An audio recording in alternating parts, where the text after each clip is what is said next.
ሰላም ጤና ይስጥልኝ የተከበራችሁና የተወደዳችሁ የቻናላችን ቤተሰቦች፣ ዛሬ የምናወራው ስለ አንድ ግዙፍ ኢትዮጵያዊ ነው። ስለ አንድ ከጭቃ ወጥቶ ወርቅ ስለሆነ፣ ስለ አንድ የኢትዮጵያ የኢኮኖሚ አውድማ፣ ስለ ባለራዩ ወርቁ አይተነው።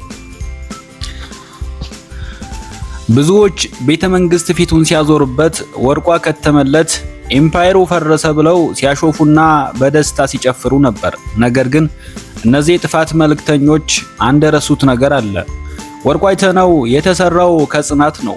ዛሬ በባዕድ ሀገር ሆኖ በድንበር ተሻጋሪ ስኬቱ የጠላቶቹን አንገት እያስደፋ ይገኛል። ዛሬ በዚህ ልዩ ዘገባችን ወርቁ በስደት ሆኖ እያከናወነ ያለውን አስደናቂ የስኬት ጉዞና ዛሬም ድረስ ለወገኑ እያደረገ ያለውን ተጋድሎ በዝርዝር እንመለከታለን። ለቤቱ አዲስ ከሆናችሁ ቤቱን ሰብስክራይብ በማድረግ ላይክ እና ኮሜንት ማድረግም እንዳትረሱ። ወርቁ አይተነው ከደብረ ወርቅ ተነስቶ በአዲስ አበባ ጎዳናዎች ለፍቶ በእስር ቤት ውስጥ ሳይቀር ሰርቶ ያሳለፈ የጥረት ተምሳሌት ነው። እንዲህ አይነት ሰው በሴራ ከሀገር ቢወጣ እንኳን አእምሮንና ጥበቡን ግን ማንም ሊነጥቀው አይችልም። አሁን በደረሰን አስተማማኝ መረጃ መሰረት ወርቁ አይተነው በአሁኑ ሰዓት በተለያዩ የአውሮፓና የመካከለኛው ምስራቅ ሀገራት በግዙፍ የንግድ ዘርፎች ላይ ተሰማርቶ ይገኛል። በሀገሩ ምድር በቢሊዮኖች የሚቆጠሩ ንብረቱን ያገዱበት ቢሆንም እርሱ ግን በባዕድ ሀገር ዶላርና ዩሮን እያፈሰሰ የኢትዮጵያንን በተለይ ደግሞ የአማራን ብልህነት ለዓለም እያስመሰገረ ይገኛል። ስደት ለሱ ውድቀት ሳይሆን ሌላ ዓለም አቀፍ ስኬት በር ሆኖለታል። ይህ ነው እንግዲህ አማራነት፣ ሲገፉት የሚገዝፍ ሲያሳድዱት የሚጸና።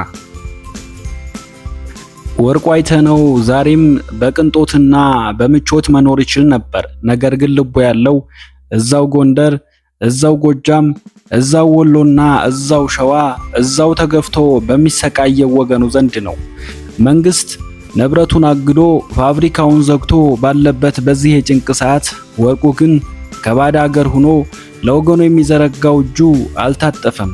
በተለይ በጦርነትና በሰላም እጦት ምክንያት ተፈናቅለው ሜዳ ላይ ለወደቁት ወንድሞቹና እህቶቹ ወርቁ ዛሬም እንደ ትላንቱ ጋሻና መከታ ሆኖላቸዋል።